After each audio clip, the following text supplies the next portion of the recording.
Welcome to the Wireless Threat podcast series sponsored by Bastille Networks. I'm Adrian Sanabria, and joining me is John Bundy. How you doing, John? Doing well. How are you doing, Adrian? I'm doing great. I'm looking forward to this new series and all the nerdy stuff we're going to cover. I'm very much a gadgets person, so I love that this really kind of lands in my sweet spot. I probably see myself buying gadgets as like visual demonstrations, or maybe we'll get to actually doing some live demos here. So I'm very excited for that. I need very little excuse to buy gadgets. Same. I'm very excited. All right. In this podcast series, we explore a new class of device or threat in each episode. We help you understand the threat, walk through some real life scenarios, and as I mentioned, even do the occasional live demo. Ultimately, the goal is to answer your questions as to whether you should be worried about these things. If you have any devices, threats, or attacks you want us to dissect on this podcast, please let us know in the comments. We would love to get some audience submitted suggestions there. And this week we're discussing smartwatches. So let's get started. All right, John. So I already held one up here. I am a huge fan of Pebbles. I love smartwatches. I have a very specific idea of what a smartwatch should be and what it should do for me. I tried using an Apple Watch for a year, and I mostly hated it. It wasn't just the battery life, but the interface, the trying to find things. It just seems like Apple is packed. Their idea of a smartwatch is almost the same as an iPhone, which is not the product I want at all. I want something simple that does 3 or 4 things really well. Tell me what the weather is. Tell me when my next meeting is, and maybe give me some timers. Not a whole lot more than that. But how do you've done some research? You've looked into smartwatches here. How do you view this device category? Well, first, I'm very similar to you in that I have a smartwatch too. I'm wearing one here. I have very few needs for it. I don't want a full-fledged phone. I use it, surprisingly, I think the most common thing I use it for is for countdowns when I'm cooking.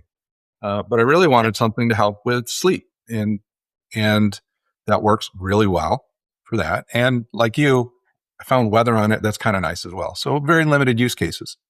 But as far as your question was about what do I think about smartwatches in general and their risks, I see kind of 2 main categories, right? There's consumer risk or threat risks to the person, and there's business risk. And we're going to talk about both today. Yeah. Yeah, and I think it might be good to start out just talking about, I think because Apple has kind of dominated this category. I mean, there are Android, Wear OS, Google based smartwatches as well. But most people think of that kind of form factor, but there are the Garmin's out there. And then there's also some kind of DIY hobby class devices you can strap on your wrist. So when thinking of it from a maybe more of a penetration testing standpoint, there's some things that are more purpose built, than just a general purpose Apple Watch. Does that broaden the attack surface some if we consider some of those other devices? Do you really consider them a threat or not? I guess, yeah, if you broaden that smartwatch category to include things you wear on your wrist, it certainly includes some interesting devices that you'd almost consider to be novelty, but still you'd like to know about them, right? And I think you're talking about, in particular, something called the ESP32 deauthor. I ordered one and it's not here yet, so I okay. can't demonstrate it. Yeah, that's a pretty common capability that's been around for quite a while. Lots of blog posts on it. I think it started with the ESP8266, if I remember the previous model correctly. 2.4 gigahertz only device. It sends out deauthentication frames to your Wi-Fi networks. It's been explain a little bit what that does, what deauthing does. So a deauthentication attack on Wi-Fi, it's a command that says leave the network, and you can send it to the clients. So what you do is you spoof the access point MAC address, and you'd send this request either to a specific client that you already know or to all the clients, and you say, please leave this network. And it's not a please, it's more of a leave the network. Um, Again, these are limited to the 2.4 gigahertz band, which is still frequently used and commonly used. There are ways to mitigate this. The Wi-Fi specification has evolved to add protection against this, but it comes with some of your newer specs. WPA3 has it mandatory. You can use it with WPA2, your older versions, but a lot of clients don't support it. So now you've got this trade-off. Do you want to have better security or more compatibility with your clients? And so it still works, right? Because of that. Yeah, maybe your surveillance cameras or something like that, are only 2.4. They don't work with the latest specs, and maybe that's the use case here. Maybe I'm a pen tester, and I wanna see if I can stay off your surveillance cameras by de-authing them from the network or something. I don't know if that would actually work. I'm just off the It- top of my head throwing that sure. out there. I think one of the more common use cases is to de-auth clients to try to get them to connect to an attacker controlled access point. So it's the Yeah. first step in some attacks. Another reason you do it is to try to capture handshakes and Mhm. WPA personal networks. So it is For often a first cracking step. and stuff like that. Yeah. Mhm. So it's kind of a neat twist on your smartwatches in general. And then there's kind of the other side of this, one of the things I wanna do in this wireless series is also address threats that aren't really threats. Like, sometimes there's some myths out there, and I think one of these things, like, when you see, wearable devices in the news, around cybersecurity, with cybersecurity as a topic, one of the things that often comes up are, fitness trackers and Strava, right? Yeah.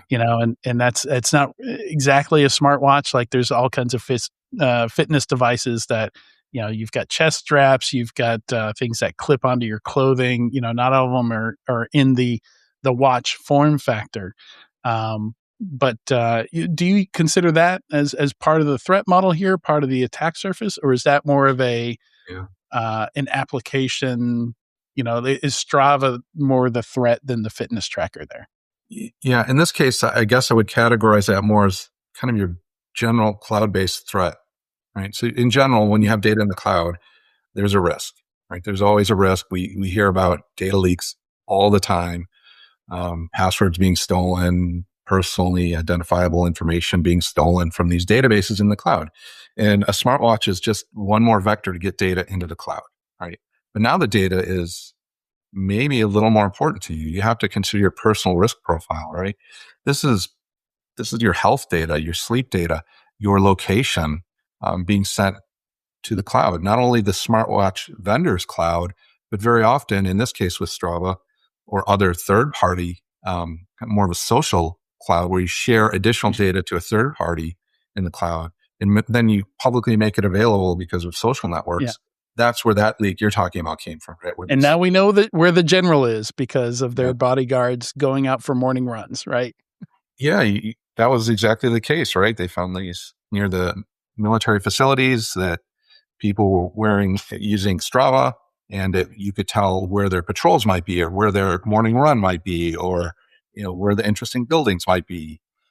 Just without any, it was all anonymized data. It was heat maps, but it gave a Right. heat map of activity, and so Mm. we don't really consider that when you put on that smartwatch or fitness tracker where that data goes, right? So, is it a risk of the smartwatch? I would say that it enables it, and it's a general cloud-based risk that we should all consider, and social media sharing as well. I think it's also worth mentioning, since this is kind of a wireless focused series, what kind of hardware, what kind of capabilities from a wireless standpoint uh, we tend to see inside the smartwatch form factor.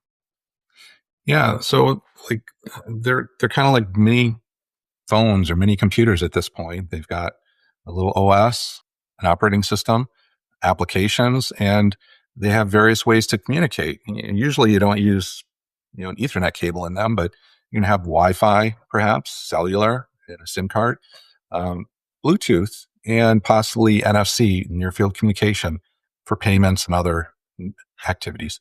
So there's maybe four different radios possibly in these smartwatches. And with my Apple smartwatch, that wasn't immediately obvious to me. Like, I realized that at some point Like when it would play a video or show me an image or something like that, I'm like, there's no way I'm getting that over just Bluetooth. Sure. And it was not obvious to me that my watch had a Wi-Fi chipset and was connecting to Wi-Fi and grabbing that stuff directly rather than the phone passing it off to me. Because what I have, like my main watch before and after that Apple Watch is a Pebble watch, and it just has the Bluetooth, and it relies on the phone for pretty much everything. Whereas these Apple Watches, there are people now that use them as their main devices. Like this is one of these like moving to a minimalist phone where they're actually using Apple Watches as their minimalist phone. And you can buy little cases where you take the bands off the watch and you snap the whole Apple Watch, just a little centerpiece here into a thing with controls on it, and you use it as a little tiny phone with a tiny screen on it. And Yeah, I like. it keeps you off of Instagram and TikTok and all that. Yeah, I don't know if I could go that small though. Yeah, well, I mean, that's kind of the idea is it frustrates you from using the internet, because it's not convenient to use, so you use it less. Yeah, and you brought up a good point. Like you didn't even know it's using Wi-Fi, and we're cybersecurity Mhm. and aware. But some of these things, there's convenience and security trade-offs happening all the time, and that's one of those convenience things where once it's connected in the Apple ecosystem, all that stuff about Wi-Fi can just be shared, and you don't need to worry about it. It just happened, right? You didn't set it up to connect to a Wi-Fi network. Maybe you did, but it could just be just as common for the phone to handle that for you and automatically configure it to use Wi-Fi when you're in range. Yeah, and that was the thing that surprised me is I never connected it to my Wi-Fi. Apple just hands off the credentials for the Wi-Fi to the watch, and it works the same way with the payments, right? Well, and sometimes it does, and sometimes it doesn't. I think I actually had to do something to be able to use payments from the watch. Like very intentionally, I had to say that I want this card to be available on the watch. Whereas I didn't specifically tell it to share that Wi-Fi information with the Sure. watch. Yeah. So sometimes, like, you have to confirm something specifically, and sometimes Apple is just helpful and Convenient. does things without asking you. How clandestine can you be with this kind of form factor? Like, what do we see people doing, potentially with smartwatches? Like from a threat perspective, if you have, say, a contractor coming into a data center or something like that to Mhm. do some work, what could I sneak in? Like maybe let's put on our red team hats here. Yeah. So thinking about it from a red team perspective and attacking perspective, some of the behavior is enabled by the fact that there might be no phone zones, but they're not often no watch zones, right? So Mm, you might have to leave your phone behind and think, okay, well, that's a pretty good security step, right? yeah, Let's keep those behind because those things can just sniff data. They can take pictures. They can record that. We clearly know we don't want this in the sensitive area, but then you might not have the same policy for the watch. right. And people might not But even think watches twice. can't take pictures, or can they? Well, yeah, that's changing. More and more do currently, especially Android. Like you mentioned, the phone replacement sort of concept. There's Android phone replacement sort of watches that do have the camera. I looked at another one. I'm not sure what the OS was, but it had a pop-out watch in the little watch fob, the little knob on the side. Mhm. So you wouldn't even know by looking at it, but you can pop that out and hold it kind of like this and take a camera Oh, that way really? instead of turning it like that. Right. So that's pretty clandestine in my opinion, right? Yeah, you look like you're scratching your nose or something and you're Sure. snapping pictures. So you can sneak that watch in. It's not even sneaking in, right? People might not think to ask you to remove it. A lot of these smartwatches now do have microphones. We know that from the voice assistants. A lot of them have Mhm. voice memo recording capability. Well, that's a way to record information from conversations in that data center as you go by that might maybe shouldn't be recorded.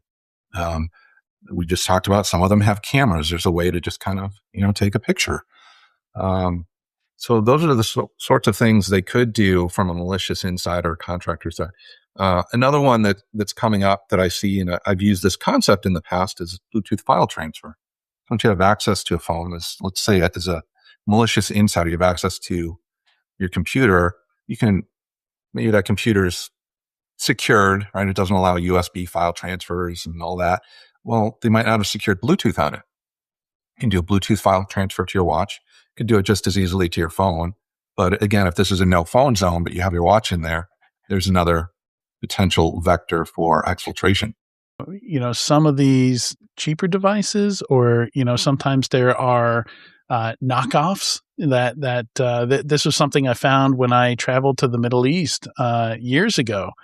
Was that there is this kind of, in the US they kind of crack down on this kind of stuff, but there are some markets where you can find something that's running iOS, but the hardware is clearly not Mhm. Apple's hardware. And I was Sure. kind of shocked to find that. But what's some of the more nefarious stuff that you found that people should be, if not from an enterprise standpoint, certainly from a consumer standpoint, should Sure. be wary of? Yeah, from like a personal risk, just again, with all this data it's collecting, it goes back, I think, to vendor reputation. So you brought up a good point, right? There's these clones, counterfeits, whatever you want to call them, that are built to a different price point, we'll call it. They're available. Uh, they might not have the same privacy policies and security policies that Apple, Google, Samsung may have. Kind of a get what you pay for sort of concept Mhm. there. But Yeah. yeah, these less expensive, less reputable devices might not be as secure in general. They might actually have intentional malicious applications or firmware put on them. And I've seen examples of both of those. So one example, which was interesting, is almost a spear phishing like attack where somebody wanted to replace their fitness tracker. They went on Amazon. They were recommended a certain model that had a storefront there. They purchased it.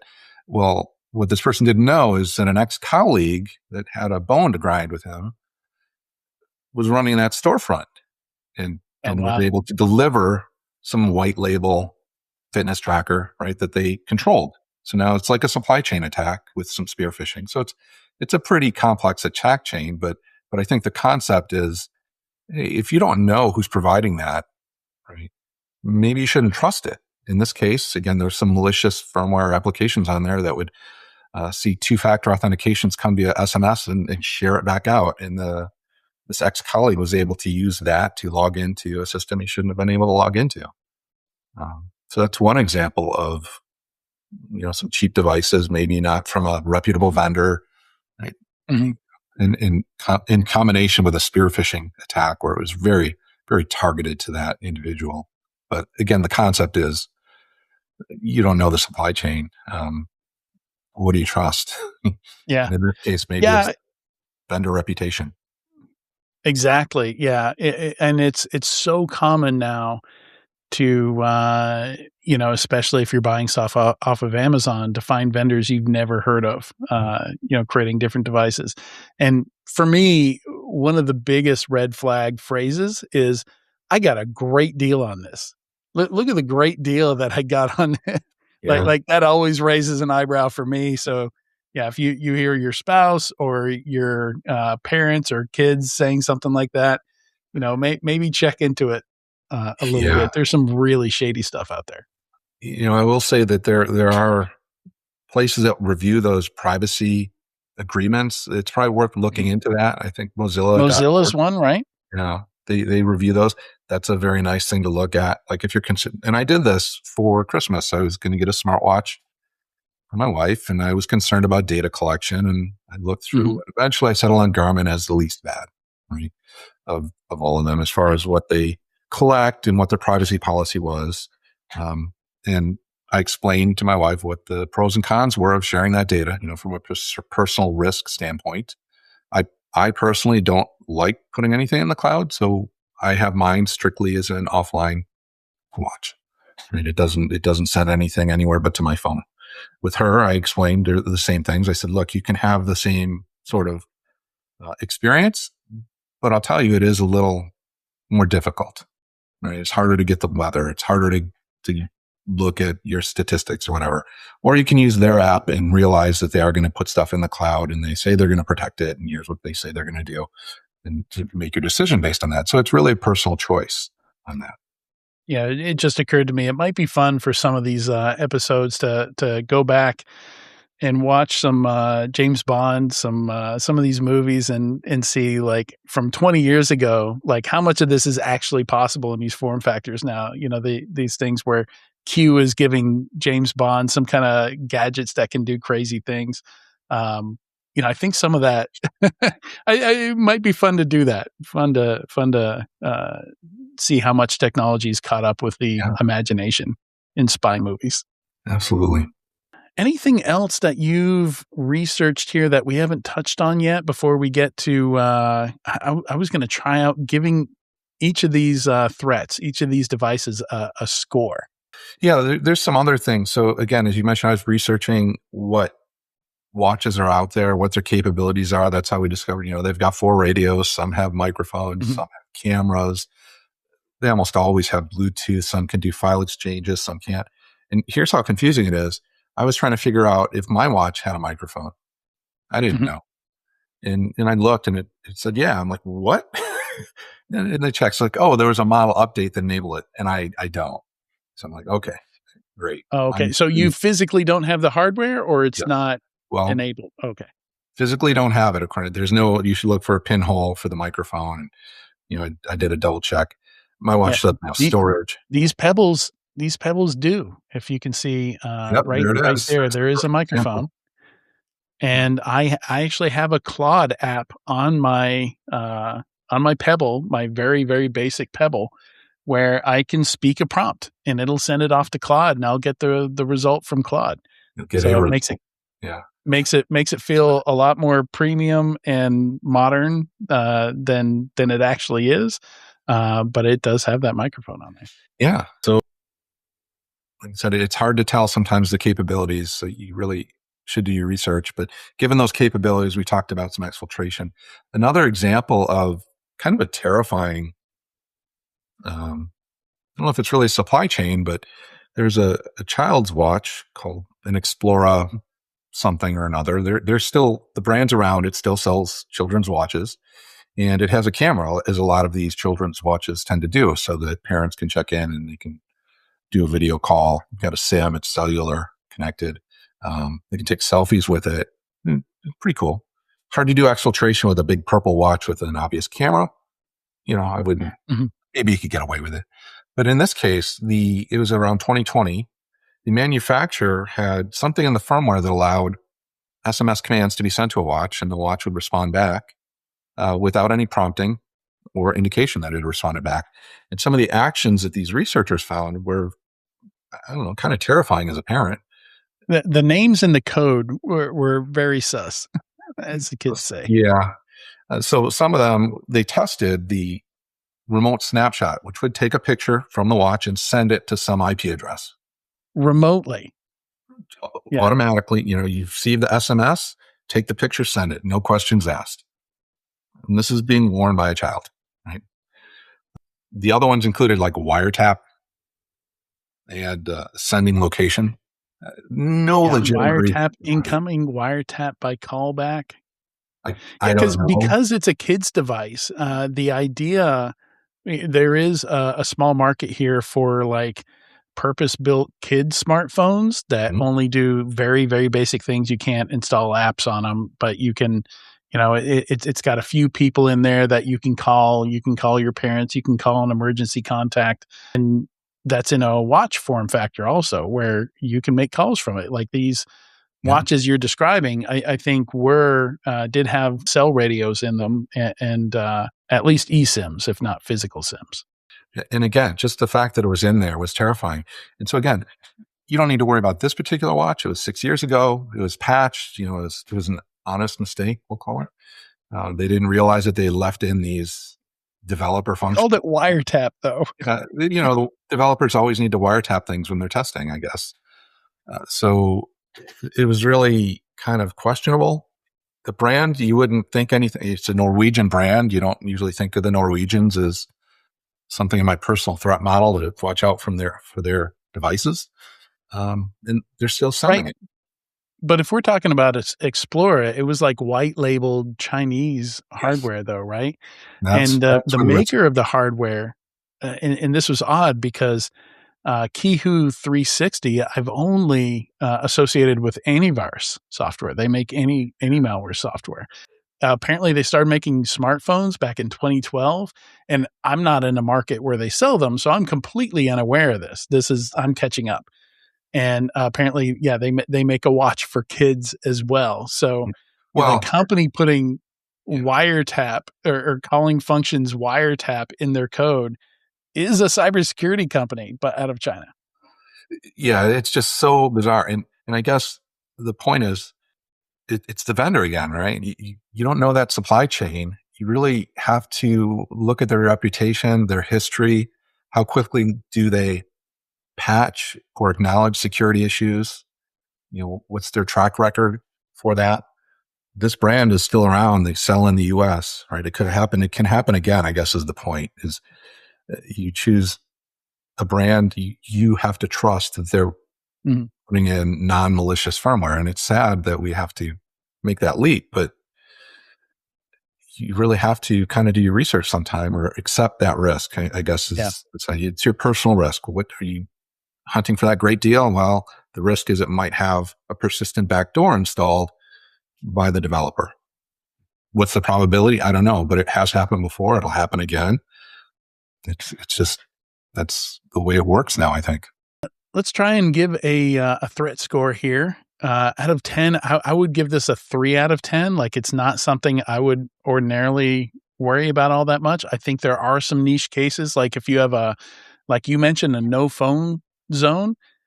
If that watch has the same functionality as a phone, Yeah. then it should probably be included in that. And the folks enforcing that rule, probably somebody at a guard gate or something like that, should be aware that they should be collecting the watch and the phone. In most enterprise cases, I'm not really worrying about smartwatches. There's lower hanging fruit that I would be more worried about personally. What would you give it? Yeah, I think that's a good takeaway is maybe as these approach phone capabilities, you should treat them as a phone and update your security policies. I think that's a big, thing to consider is maybe if there's no phones allowed, there should be no watches allowed. But as far as risk, I'm going to divide it into two, right? So personal risk, I think is high, right? Mhm. Partly because I have very little tolerance for losing my PII. And this is a device that's meant to collect a lot of PII, a lot of health information that could be valuable or detrimental to you in the wrong hands. So I feel that's a risk that they enable Mhm. through their cloud sharing and other things. I mean, they give a fingerprint, they add to your technical fingerprint, your wireless fingerprint, just by wearing it along with your other devices. So there's some risk there, and I've decided how much I'll tolerate.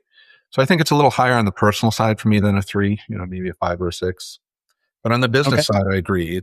There's easier ways to be a malicious insider or perform an attack than to use a watch. The main threats I see for a business using a smartwatch would be persistent recording, pretty unobtrusive. It's there on your wrist. Possibly cameras of taking pictures of sensitive documents where phones aren't allowed, Yeah. and possibly data exfiltration, which I've used that method before to get around, um, Mhm. limits on USB devices. So it's certainly possible to do that. But you can do all those same things with a phone. So if you have a phone already, that's easier to do. Right. Yeah, I think I've seen watch bands that have like a USB flash drive integrated into the watch band, right?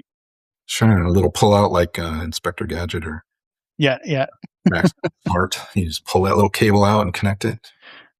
exactly, exactly. Yeah, any recommendations before we wrap up here? Yes, my big recommendation is personally look at your personal risk profile, what your appetite for risk is when you make these decisions.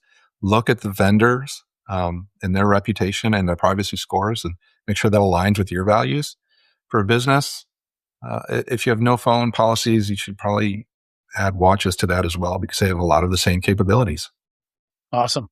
And with that, we're going to wrap up this episode. Thank you for joining me, John. This has been great. Hey, thanks. It was my pleasure. Big thanks to Bastille for sponsoring this series. And you can check out bastille.net/blog for more information on wireless threats. And don't forget to give us a comment if you do have any threats, any devices, anything you want us to dive into. We'd be happy to do it. We've got a long list of stuff that we want to check out. So there's a good chance that something you might drop in there is already on that list, but still, maybe that helps us prioritize which episodes we make before others. So would love to see some comments. And hope you found something useful, and we'll see you next time.